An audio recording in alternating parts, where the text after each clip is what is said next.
আমরা এখন আছি মহিজউদ্দিন এগ্রো ফিশ। এই যে এখানে জৈব সার কারখানা, সার তৈরি করা হয়। এই মেশিনের মাধ্যমে সার তৈরি করা হয়। এই যে দেখছেন জৈব সার, এটা উলুখোলায় অবস্থিত।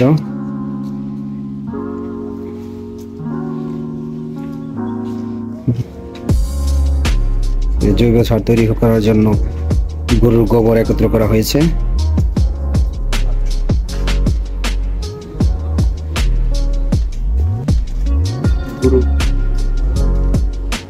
এখানে অনেকগুলো গরু পালন করা হয়, বিশাল এরিয়া।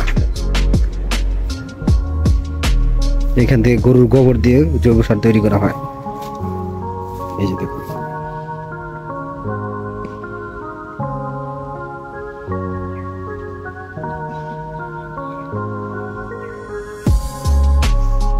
এই যে মেশিনের মাধ্যমে এখান থেকে ওঠানো হয়।